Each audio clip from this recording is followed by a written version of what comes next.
দেশ বিদেশের ব্যবসা বাণিজ্য আর অর্থনীতির সব খবর নিয়ে আমন্ত্রণ ওয়ালটন স্মার্ট ফ্রিজ বিজনেস রিপোর্টে। তারল্য সহায়তা নিয়েও ঘুরে দাঁড়াতে না পারা ব্যাংকগুলো বন্ধের তাগিদ, ব্যাংকের সম্পদ বিক্রি করে গ্রাহকের পাওনা পরিশোধের পরামর্শ। সরবরাহ সংকটে বেড়েছে নিত্যপণ্যের দর, সমন্বিত উদ্যোগের মাধ্যমে মূল্যস্ফীতি নিয়ন্ত্রণের আশা। গতি ফিরছে মেগা প্রকল্প বে টার্মিনাল নির্মাণ কাজে, পিপিপির ভিত্তিতে কাজ এগিয়ে নেওয়ার উদ্যোগ চট্টগ্রাম বন্দর কর্তৃপক্ষের। এমন সব খবর নিয়েই আমাদের আজকের আয়োজন। Double million offer, Walton fridge কিনে পেতে পারেন 20 লক্ষ টাকা, রয়েছে কোটি কোটি টাকার নিশ্চিত উপহার। তারল্য সহায়তার পরও গ্রাহকদের চাহিদা অনুযায়ী টাকা দিতে পারছে না দেশের 10টির বেশি ব্যাংক।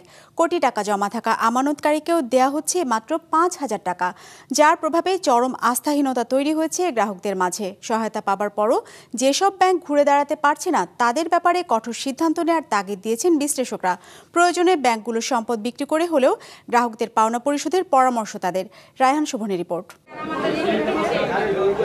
প্রথম দেখায় মনে হতে পারে এটি কোনো মাছের বাজার কিংবা ত্রাণ বিতরণের লম্বা লাইন। তবে ত্রাণ নয়, নিজেদের পাওনা বুঝে পেতে গ্রাহকরা ভিড় করেছেন মতিঝিলের দিলকুশার ফার্স্ট সিকিউরিটি ইসলামী ব্যাংকের এই শাখায়, যাদের মধ্যে কেউ আমানত রেখেছেন কোটি টাকার, কেউ বা লাখ টাকা, কিন্তু পাচ্ছেন না 5,000 টাকার বেশি। মুরগি পাইছি ভালোই, 1.5 ঘন্টা কাটাইয়া 5,000 টাকা পাইছি। আমার এখানে 1.5 কোটি টাকার মতন আছে, আমি এখন পাচ্ছি 5,000 টাকা। কি করবো 5,000 টাকা দিয়ে? আমি 3টে ডিপিএস আছে এখানে, আমি একটাও ভাঙাইতে পারতেছি না। আমার আম্মু অসুস্থ পড়ছে, এখন টাকা লাগবে, টাকা নিতে আসছে, টাকা দেয় না। এখন এই জায়গায় ব্যাংকের নাম রাখছে হলো ফার্স্ট সিকিউরিটি, কিন্তু এটা তো কোনো সিকিউরিটি নাই। কারেন্ট অ্যাকাউন্টে যদি আমার 5,000 টাকা দেয় ব্যাংক থেকে, আমার ব্যবসাটা আমি কিভাবে চালাই? এখানে তো 5,000 করে টাকা দেয় সবাই অনলাইনে, ওই ব্রাঞ্চে দেয় না, অনেক ব্রাঞ্চ বন্ধ করে দিছে। ফার্স্ট সিকিউরিটির মতো একই অবস্থা আরেক শরিয়া ভিত্তিক ব্যাংক সোশ্যাল ইসলামী ব্যাংকের, যাদের ব্যাংকে মোট আমানতের পরিমাণ 32,000 কোটি টাকার উপরে।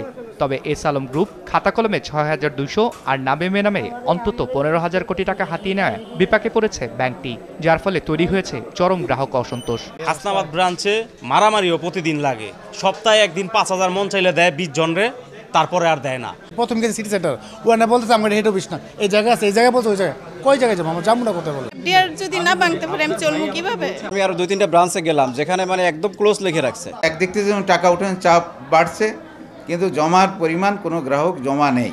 জমা না থাকার কারণে কি, যারা বিশেষ করে ইনভেস্টার ছিল, যে ইনভেস্টাররা তো বিনিয়োগ নিয়েছে, সেই বিনিয়োগকারীরা তো টাকা পরিশোধ করেনি। শুধু এই ব্যাংক দুটো নয়, বরং national bank, union bank, global ইসলামী ব্যাংক সহ অন্তত 10টি ব্যাংকে আছে একই অবস্থা।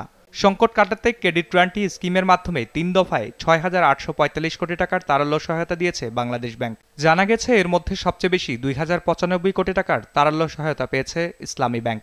1,175 কোটি টাকা দেওয়া হয়েছে সোশ্যাল ইসলামী ব্যাংককে। ফার্স্ট সিকিউরিটি ইসলামী ব্যাংক পেয়েছে 1,000 কোটি টাকা, আর বাকি টাকা পেয়েছে আরও 4টি ব্যাংক। সহজ হিসাব, 20% ডিপোজিটের বিপরীতেও যদি সবাই টাকা নিতে আসে, কোনো ব্যাংকের পক্ষে, আমাদের ব্যাংক না, বাংলাদেশে না পৃথিবীতেও কোনো ব্যাংকের পক্ষে এট এ টাইম এই টাকা তাকে দেওয়া সম্ভব না। সব ডিপোজিটর টাকা, তার সব টাকা নিতে চায়, তাহলে তো আমার টোটাল ডিপোজিট পরিমাণ টাকা আমার এই সহায়তা লাগবে। আজকে এগুলোকে আপনি, ওরা যেটা চাচ্ছে যে আপনি ওদেরকে অনেক টাকা দেন যাতে তারা ঋণটা, তাদের দায়টা পরিশোধ করতে পারে। It's easy way out. আপনি যদি তাদেরকে সেই সহায়তা দেন, তারা কোনোদিন নিজের পায়ে দাঁড়ানোর জন্য প্রচেষ্টা নেবে না। যেভাবেই হোক, মার্জারের মাধ্যমে হোক বা লিকুইডেশনের মাধ্যমে হোক, তাদের অ্যাসেটগুলো ব্যবহার করে আমানতকারীদের যে আমানত, সেটা পরিশোধ করা উচিত। বিগত সরকারের আমলে কয়েকটি পক্ষ মিলে রাজনৈতিক ছত্রছায়ায় ব্যাংকগুলোকে খাদের কিনারায় ফেলেছে, যার দায় এড়াতে পারে না খোদ বাংলাদেশ ব্যাংকও, মত বিশ্লেষকদের। Raihan Sovan, business report, Maasranga television. বাংলাদেশের সাথে আমদানি বাণিজ্যের ক্ষেত্রে কোনো দেশের টানাপোড়েন নেই, বরং সবার সাথেই সুসম্পর্ক রয়েছে।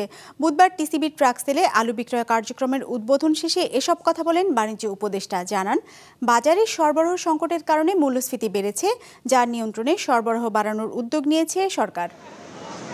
ঊর্ধ্বগতির বাজারে না গিয়ে তপ্তরোদ মাথায় নিয়ে টিসিবি ট্রাকের সামনে দাঁড়িয়েছেন এই মানুষগুলো। উদ্দেশ্য, যাতে কিছুটা সাশ্রয়ী হয় দৈনন্দিনের খরচ। সেই লাইনে দেখা মিলল ষাটঊর্ধ্ব সাইদুর রহমানের। বাকি সবার মতো তারও অপেক্ষা টিসিবি পণ্যের। আমার পরিবারে 5 জন আছে, হ্যাঁ, আমি একা চাকরি করি, ওটা দিয়ে সংসার চালাই। এখন চিন্তা করেন যেই মাল আপনারা দিতেছেন, এটা যদি আরেকটু বাড়তি হইতো আমার জন্য সুবিধা হইতো। তার মতো আরও শ'দুয়েক মানুষের অপেক্ষা এই লাইনে, কেননা এখানে যে সয়াবিন তেল 100 টাকায় দেওয়া হচ্ছে, বাজারে তার দর 160 টাকা। 100 টাকার মসুর ডাল মিলছে 60 টাকায়, আর 30 টাকা কেজি দরে মিলছে 5 কেজি চাল। এতদিন আলু না দেয়া হলেও এই তালিকায় যুক্ত করা হয়েছে আলু কেজি 40 টাকা।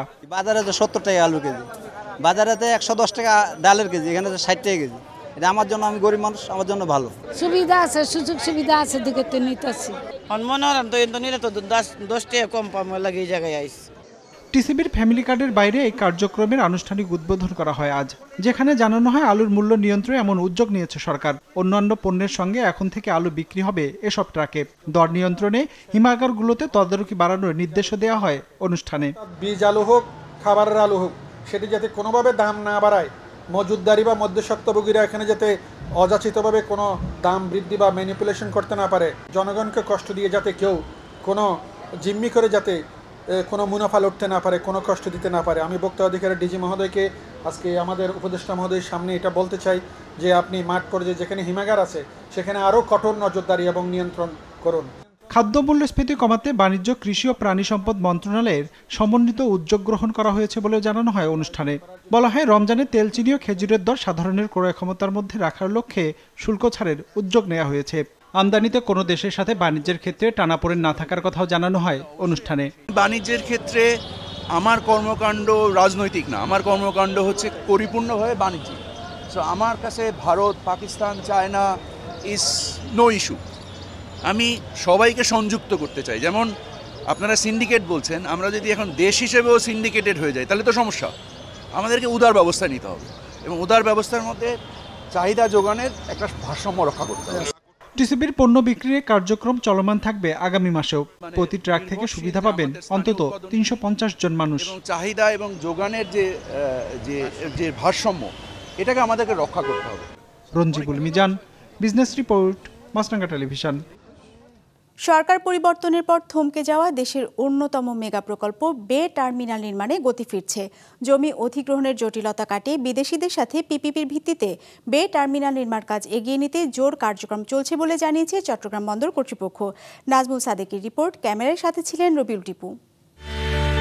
চট্টগ্রামের পতেঙ্গা ও হালিশহর সমুদ্র উপকূলে 2013 সালে বে টার্মিনাল নিয়ে পরিকল্পনা প্রণয়নের পর 2017 সালে হয় সম্ভাব্যতা যাচাই। আর কয়েক মাস আগে তৈরি হয় নির্মাণ পরিকল্পনা। দেশের রাজনৈতিক অস্থিরতা ও পট পরিবর্তনে অনিশ্চয়তার মুখে পড়ে এর কাজ। চট্টগ্রাম বন্দর কর্তৃপক্ষ জানিয়েছে, বে টার্মিনালের বিদেশি বিনিয়োগকারীদের সাথে কাজ চলছে, কেটেছে নির্মাণ নিয়ে শঙ্কা। বে টার্মিনালের কন্টেনার টার্মিনাল 1 এবং কন্টেনার টার্মিনাল 2 নির্মাণের জন্য পিপিপি অংশীদার পিএসএ সিঙ্গাপুর এবং ডিপি ওয়ার্ল্ডের সাথে চট্টগ্রাম বন্দরের কার্যক্রম চলমান রয়েছে। এনসিটি টার্মিনাল একটি স্বয়ংসম্পূর্ণ অপারেশনাল টার্মিনাল সহায়তায় তা পরিচালনার জন্য আন্তর্জাতিক টার্মিনাল অপারেটর নিয়োগের বিষয়টি পিপিপি কর্তৃক প্রক্রিয়াধীন রয়েছে। বে টার্মিনাল প্রকল্পের অগ্রগতির অন্যতম বাধা ছিল জমির প্রাপ্যতা। প্রায় 2450 একর এলাকা জুড়ে টার্মিনাল নির্মাণের পরিকল্পনা করা হয়েছে, যার 1600 একর পাওয়া যাবে সমুদ্র থেকেই। আর জেলা প্রশাসন এরই মধ্যে 500 একরের বেশি জায়গার ব্যবস্থা করেছে। বে টার্মিনালের যে জমি অধিগ্রহণের বিষয় ছিল, সেখানে আমাদের প্রায় জমির মূল্য ছিল 1200 কোটি টাকা। সেটা আপনার বর্তমান চেয়ারম্যান মহোদয় আসার পরে আমরা সম্মুখ বিভিন্ন স্টেপ গ্রহণ করি, যার মাধ্যমে আমরা বেসিক্যালি সরকারি জমি স্বল্প নামমাত্র মূল্যে আমরা এটা অধিগ্রহণ করতে পেরেছি। চট্টগ্রাম বন্দর তৃতীয় প্রজন্মের। বিশ্বের উন্নত বন্দরগুলো এরই মধ্যে ষষ্ঠ প্রজন্মের সেবা দিচ্ছে। বে টার্মিনাল হলে বাংলাদেশও সেই মানে পৌঁছবে বলে জানিয়েছেন বন্দর চেয়ারম্যান। বে টার্মিনাল মানে ওখানে আপনার এটা গ্রিন পোর্ট হবে এবং সেখানে টেকনোলজি যেগুলো আসবে এগুলো কিন্তু গ্রিন টেকনোলজি আসবে। আপনার ওই যে ক্রেন আমরা অপারেট করি, ওই ক্রেনগুলো হবে কিন্তু আপনার latest technology, 6th generation technology. তো বাট এখন আমাদের যেটা আছে, এখানে আসলে ওই টেকনোলজি আনতে গেলে আমাদের হিউম্যান এবং মেশিন ইন্টারফেস এটা ডিফিকাল্ট হবে। তো সেজন্য আমাদের বে টার্মিনালের 3টা টার্মিনালই হবে green port, eco friendly, green port এবং স্টেট অফ দ্য আর্ট। বর্তমানে চট্টগ্রাম বন্দরে যেসব জাহাজ ভেড়ে সেগুলোর ধারণ ক্ষমতা 2200 থেকে 2300 কন্টেইনার। বে টার্মিনালে 5 থেকে 6000 কন্টেইনারবাহী জাহাজ ফিরতে পারবে। এটি চালু হলে পণ্য আমদানি রপ্তানিতে ব্যবসার খরচও কমবে। Nazmul Sadeki, business report, Maasranga television. Double million offer Walton fridge কিনে পেতে পারেন 20 লক্ষ টাকা, রয়েছে কোটি কোটি টাকার নিশ্চিত উপহার। 3 মাস বন্ধ থাকার পর ফের শুরু হয়েছে ব্রাহ্মণবাড়িয়ার আশুগঞ্জ আখাউড়া 4 লেন মহাসড়কের নির্মাণ কাজ। ভারতীয় ঠিকাদারি প্রতিষ্ঠানের কর্মকর্তা কর্মচারীরা ফিরে আসতে শুরু করায় কাজ শুরু হয়েছে। চলতি মাসের শেষ নাগাদ নির্মাণ সামগ্রী এবং অন্যান্য কর্মকর্তারা ফিরে এলে শুরু হতে পারে প্রকল্পের মূল কাজ। আশিক মান্নান হিমেলের পাঠানো তথ্য ও ছবিতে ডেস্ক রিপোর্ট। থমকে যাওয়া সড়ক নির্মাণ প্রকল্পে ফিরছে প্রাণ। গেল 5ই আগস্ট সরকার পতনের পর নিরাপত্তা নিয়ে শঙ্কায় দেশে ফিরে যায় ভারতীয় ঠিকাদারি প্রতিষ্ঠান এফকনস ইনফ্রাস্ট্রাকচার লিমিটেডের প্রায় 250 কর্মকর্তা কর্মচারী। বন্ধ হয়ে যায় আশুগঞ্জ নদী বন্দর থেকে আখাউড়া স্থলবন্দর পর্যন্ত 4 লেন মহাসড়কের নির্মাণ কাজ। এ অবস্থায় সড়কের বিরাসার, পুনিয়াউট, পৈরতলা, রাধিকা, ধরখার সহ প্রকল্পের 4 কিলোমিটার এলাকার বিভিন্ন পয়েন্টে তৈরি হয় বড় বড় গর্ত ও খানাখন্দ। এতে ঢাকা, চট্টগ্রাম, সিলেট ও কুমিল্লা রুটে চলাচলকারীদের পড়তে হতো দীর্ঘ যানজটে, ঘটত দুর্ঘটনা। ঠিকাদারি প্রতিষ্ঠানের সাথে সংশ্লিষ্টদের আলোচনার পর ফিরতে শুরু করেছেন প্রতিষ্ঠানটির কর্মকর্তা কর্মচারীরা। প্রথম পর্যায়ে চলছে বেহাল সড়কের সংস্কার ও সেতুর রড বাঁধাইয়ের কাজ। সরকার দেওয়ার পরে 3 মাস রাস্তা কাম বন্ধ আছিল। আমরা অনেক কষ্ট করছি, অনেক জায়গায় অনেক গাড়ি লেগে গেছে। এই অনিশ্চয়তার মধ্যে যে আসলে এই কাজটা কখন হবে বা আদৌ কি হবে কিনা, এই বিষয়টা আমরা টোটালি একটা কনফিউশনের মধ্যে ছিলাম। এই প্রকল্পটি শুরু হওয়ার পরে বেশ কয়েকবার আমরা দেখেছি যে দফায় দফায় এই কাজটি বন্ধ হয়েছে। আমরা চাই যাতে এটা পরিপূর্ণভাবে আসুক এবং তাড়াতাড়ি, অতি তাড়াতাড়ি যাতে এই কাজটা শেষ হোক। নভেম্বরের শেষের দিকে ভারতীয় সমস্ত কর্মকর্তা কর্মচারী এখানে এসে উপস্থিত হবে। কিছু অলরেডি চলে এসেছে, আমরা কিছু কাজ শুরু করেছি। 2020 সালে শুরু হওয়া প্রকল্পটির 2 দফা মেয়াদ বাড়িয়ে 2025 সালের জুন পর্যন্ত করা হয়। বাংলাদেশ ভারতের যৌথ উদ্যোগে 5,791 কোটি টাকায় বাস্তবায়ন হচ্ছে প্রকল্পটি। এখন পর্যন্ত কাজের অগ্রগতি 53% জানান প্রকল্প ব্যবস্থাপক। ইতিমধ্যে আপনারা জানেন তারা প্রায় 15 জন কর্মকর্তা এই মুহূর্তে বাংলাদেশে আছেন এবং ধীরে ধীরে তাদের লোকবল বাড়তেছে। বাংলাদেশে ফিরে আসার পরে এই মুহূর্তে আসলে আমাদের যে প্রকল্পের অধীন প্রায় 4 কিলোমিটার রাস্তা খুব খারাপ অবস্থায় ছিল। সেই রাস্তাগুলো মেরামতের ব্যাপারে আমরা অগ্রাধিকার ভিত্তিতে তাদেরকে অনুরোধ জানিয়েছি এবং সেই মোতাবেক তারা কাজ শুরু করে দিয়েছে। ভারতীয় ঠিকাদারি প্রতিষ্ঠানের যারা ব্যক্তিরা এসছেন তাদের নিরাপত্তার জন্য আইন শৃঙ্খলা রক্ষায় যে সকল সংস্থা আছে, বাংলাদেশ সেনাবাহিনী, পুলিশ, বিজিবি, আনসার, র্যাব সকলেই পর্যায়ক্রমে তাদের নিরাপত্তা নিশ্চিত করবেন। 50.58 কিলোমিটার দীর্ঘ সড়কের আশুগঞ্জ থেকে ধরখার পর্যন্ত 39 কিলোমিটার নির্মাণ কাজ চলমান, যার মধ্যে প্রায় 28 কিলোমিটার সড়ক 2 লেন কাজ শেষে যান চলাচলের জন্য খুলে দেওয়া হয়েছে। Business report, Maasranga television.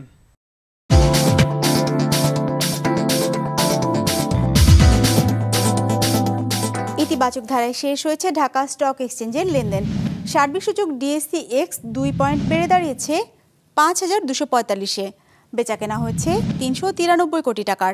লেনদেনে অংশ নেওয়া প্রতিষ্ঠানগুলোর মধ্যে দর বেড়েছে 113টির, কমেছে 183টির, আর অপরিবর্তিত আছে 83টির দর। এবার বাজার নিয়ে বিশ্লেষণ শুনবো অ্যালায়েন্স ক্যাপিটাল অ্যাসেট ম্যানেজমেন্টের। আজকে মার্কেট বেরিশ সেন্টিমেন্টে ক্লোজ হয়েছে। ইন্ডেক্সে খুব একটা পরিবর্তন দেখা যায়নি গতকালকের তুলনায়, তবে আজকে ইন্ডেক্স ক্লোজ হয়েছে 5,245 পয়েন্টস এবং পাশাপাশি মার্কেটে টার্নওভার যথেষ্ট কম ছিল, মাত্র 400 কোটি টাকার মতো। অর্থাৎ ইনভেস্টররা মার্কেটে যথেষ্ট কমই পার্টিসিপেট করছে। পার্সেন্টেজ ওয়াইজ আজকে প্রাইস বেড়েছে 31% কোম্পানির প্রাইসে, কমেছে 48% এবং অপরিবর্তিত ছিল মাত্র 21% কোম্পানির প্রাইসে। ফাইনালি সেক্টরের দিক থেকে আজকে সবচেয়ে বেশি টার্নওভার ছিল ব্যাংকিং সেক্টরে, ফলোড বাই ফার্মাসিউটিক্যালস এবং ফুড অ্যান্ড অ্যালাইড সেক্টর।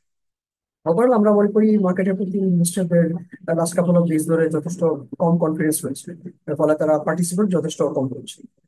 চলতি বছর ব্যক্তিগত বিলাস পণ্য বিক্রি আশঙ্কাজনক হারে কমছে। কনসাল্টিং প্রতিষ্ঠান বেইন অ্যান্ড কোম্পানির পূর্বাভাস বলছে এর প্রভাবে বছর শেষে বিলাস পণ্য বিক্রি কমতে পারে প্রায় $800 কোটি। বিশেষ করে চীনে বিক্রি কমতে পারে 20 থেকে 22%। বিশ্লেষকরা বলছেন দ্রব্যমূল্যের ঊর্ধ্বগতি ও অর্থনৈতিক অনিশ্চয়তার প্রভাব পড়েছে শৌখিন পণ্যের বাজারে। ডেস্ক রিপোর্টে বিস্তারিত। জুতা, ব্যাগ থেকে শুরু করে ঘড়ি কিংবা নানা ধরনের পোশাক, ফ্যাশন সচেতন মানুষের পছন্দের শীর্ষে থাকে এসব পণ্য, যার জন্য তারা ব্যয়ও করে থাকেন কারি কারি টাকা। ম্যানেজমেন্ট কনসাল্টিং প্রতিষ্ঠান বেইন অ্যান্ড কোম্পানির পূর্বাভাস বলছে বিশ্বে এমন বিলাসপণ্যের বাজার $386 বিলিয়ন। তবে চলতি বছর 2% কমতে পারে এ পণ্যের বাজার।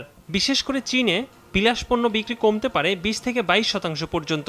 করোনার সময় বাদে 1.5 দশক পর বিলাসপণ্য খাতে এমন পতন দেখা যাচ্ছে।